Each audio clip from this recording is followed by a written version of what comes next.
Hello everyone, welcome to social science classes. इस video में student हम डिस्कस करेंगे class 7th history chapter 2 new kings and kingdoms. Previous video में student हमने discuss करा था हमारा जो टॉपिक था प्रीवियस वीडियो में जो हमारा टॉपिक था उसका नेम है प्रेसेस्टीज एंड लैंड ग्रांट्स। इस वीडियो में स्टूडेंट हम डिस्कस करेंगे वॉरफेयर फॉर वेल्थ, यानी धन के लिए लड़ाई करना, किस तरीके से किंगडम अपने किंगडम्स का जो एरिया था उसको इंक्रीज़ करने के लिए जो रूलर्स थे वो किस तरीके से डायनेस्टीज़ को इंक्रीज़ करने के लिए फ़ाइट करने की या वॉर करने का प्लानिंग करते हैं, या उनके अंदर एक होड़ सी लग जाती है कि ये एरिया हमें लेना है। तो एक उसको वेल्थ समझा जाता है कि वो हमारे पास आ गए तो रिसोर्सेज इंक्रीज़ हो जाएंगे और हमारा जो इन्फ्लुएंस है वो बढ़ जाएगा। तो इसीलिए जो रूलर्स होते थे वो क्या करते थे, लड़ाई किया करते थे और एरिया को कंट्रोल करने की सोचते थे। You may have notice that each of this ruling dynasties has base in specific reason. आपने ये नोटिस करा होगा डायनेस्टी जो है वो किसको डिपिक्ट कर रही है, स्पेसिफिक रीज़न को कर रही है कि ये एरिया किसका है। लाइक अभी हमने बात करी थी गुर्जारा प्रतिहारा डायनेस्टीज़ की, राष्ट्रकूटा डायनेस्टीज़, पाला डायनेस्टीज़। तो ये एक पर्टिकुलर एरिया की बात हो रही है, स्पेसिफिक रीज़न की। At the same time they try to control other areas, और इस टाइम पे वो कोशिश करते थे अपनी डायनेस्टीज़ का जो एरिया है उसको एक्सपेंड करें। वन पर्टिकुलर, इसी में से एक एरिया जो बहुत ही ज़्यादा मेन माना जाता था, प्राइज एरिया, जिसे हर कोई चाहता था कि वो हमारे कंट्रोल में आ जाए, Kannauj in the Ganga valley, क्योंकि गंगा के पास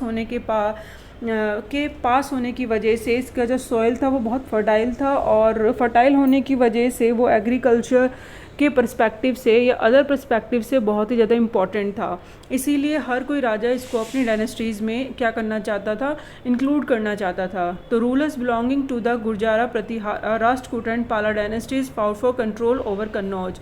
तो ये तीनों के तीनों डायनेस्टीज़ के जो रूलर्स थे आपस में फाइटिंग कर रहे थे कि किसी तरीके से कन्नौज को कंट्रोल कर लें।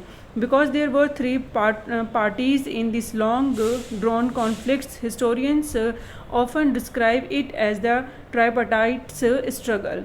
तो ये जो ट्राईपार्टाइट स्ट्रगल चल रहा था, तीन पार्टी के बीच में चल रहा था, और हिस्टोरियन से इसलिए इसका नाम दिया क्योंकि तीनों के बीच में ये स्ट्रगल लंबे टाइम तक चला। एज वेल सी, जैसे कि हम देखेंगे जो रूलर्स थे वो ट्राई कर रहे थे demonstrate their power and resources by building large temples, कि वो ज़्यादा से ज़्यादा डिमॉन्स्ट्रेट करें, प्रदर्शन करें अपनी पावर का, या फिर ज़्यादा से ज़्यादा बिल्डिंग्स, लार्ज टेम्पल्स बनाएं, क्योंकि जितने भी ज़्यादा टेम्पल्स होंगे उतना ही उनका इन्फ्लुएंस बढ़ेगा, उनका वेल्थ बढ़ेगा। So when they attacked one another's kingdoms, they often choose to target temples which were sometimes extremely rich. तो जब भी कोई एक राजा दूसरे राजा के डायनेस्टीज़ पे या वहाँ पे कंट्रोल करने की कोशिश करता था, अटैक करने की, तो वो सबसे पहले उसका टारगेट टेम्पल पे ही होता था, क्योंकि वो उसको एक्सट्रीमली रिच माना जाता था, और होते ही थे, क्योंकि जो भी राजा है अपने रिसोर्सेज को टेंपल पे ज़्यादा लगाते थे, क्योंकि टेंपल उनके लिए एक बहुत ही इन्फ्लुएंसफुल वाले सोर्स रहते थे। चैप्टर 5 में इसके बारे में आप रीड करेंगे more about of. One of the best known of the such ruler of सुल्तान मोहम्मद ऑफ गजनी अफ़गानिस्तान। अफ़गानिस्तान के जो रूलर थे गजनी, तो उसके बारे में अगर हम देखें तो वो रूल करा उन्होंने 997 से 1030 तक, and extend control over part of central Asia के मोस्टली पार्ट को उन्होंने कंट्रोल करा। Iran, north western part of the sub continent, जो नॉर्थ वेस्टर्न पार्ट है सब कॉन्टिनेंट का यानी इंडिया का, वो पार्ट भी उन्होंने कंट्रोल में करा, और सेंट्रल एशिया और ईरान तो उनके कंट्रोल में था ही। He raided the subcontinent almost every year. His target very wealthy temples. उन्होंने मोस्टली सब कॉन्टिनेंट यानी इंडिया में बहुत ज़्यादा क्या करा, मतलब यहाँ पे अटैक करा कई बार, और उनके जो टारगेट होते थे टेम्पल्स होते थे, इंक्लूडिंग द सोमनाथ भी था जो कि गुजरात में। Much of the wealth Mohammad carried away, बहुत सारा जो वो लूटते थे, प्लंडर, तो वो यहाँ से ले जाते थे, और splendid capital city at Ghazni, Afghanistan में जो उनकी गजनी है कैपिटल, उसको स्प्लेंडेड करते थे, उसको शानदार बनाने की वो कोशिश करते थे, लेकिन यहाँ से लूट खसोट करके ले जाना उनके लिए बड़ा इंटरेस्टिंग वर्क था। Sultan Mohammad was the interested in finding more about of the people he conquered, और वो ये भी जानना चाहते थे यहाँ पे कौन कौन से ऐसे पीपल हैं जिन्होंने मतलब विजय हासिल करी है या कॉन्कर्ड करा है किसी एरिया को।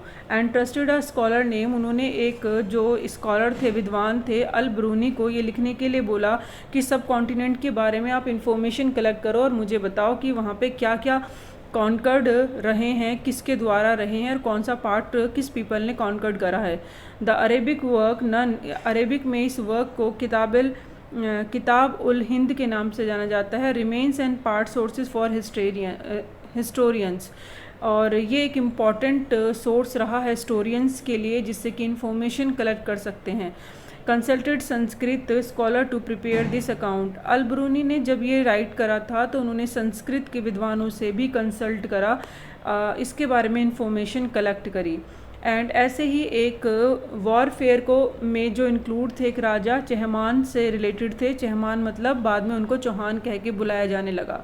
अजमेर से दिल्ली से अजमेर तक का इनका पूरा इन्फ्लुएंस था, पूरा कंट्रोल था। ये भी अपना एक्सपेंड करना चाहते थे, कंट्रोल वेस्ट एंड ईस्ट तक मतलब ज़्यादा से ज़्यादा एक्सपेंड हो।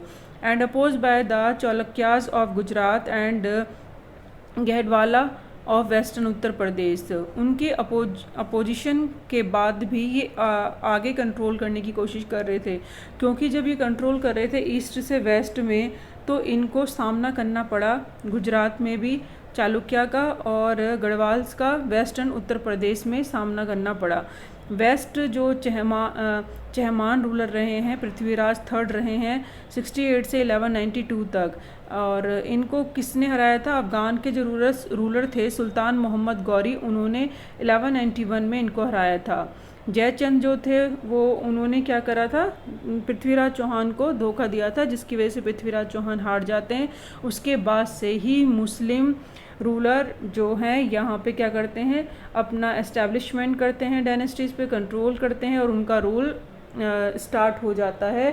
और जब तक 1857 से जब हम देखते हैं कि उससे पहले वाले टाइम पीरियड से ही अंग्रेज़ यहाँ पे आना स्टार्ट कर देते हैं। जो भी औरंगजेब लास्ट रूलर रहते हैं मुग़ल एम्परर के, वहाँ तक के इनका मुस्लिम का इन्फ्लुएंस था, उनका डायनेस्टीज़ पे हिंदू का कहीं भी आप देखेंगे कोई भी राजा किसी भी डायनेस्टीज़ में रूल नहीं कर रहा था। धीरे धीरे इन्होंने क्या कर लिया, पूरा अपना मुस्लिम जो डायनेस्टीज़ थी वो एस्टैब्लिश होने लगी और lost in the very next year in 1192। और पहले तो मोहम्मद गौरी क्या होता है जो हार जाते हैं 1191 में, लेकिन नेक्स्ट ईयर वो किसको हरा देते हैं, पृथ्वीराज चौहान को, और हराने के बाद वहीं से उनका इंडिया पे मतलब कंट्रोल और धीरे धीरे स्टार्ट हो जाता है। तो इस पार्ट में हमने पढ़ा कि किस तरीके से कंट्रोल करते थे राजा और किस तरीके से वो अपने इन्फ्लुएंस बनाने की कोशिश कर रखते थे। नेक्स्ट वीडियो में स्टूडेंट हम डिस्कस करेंगे next topic. Thank you so much, keep watching, keep learning.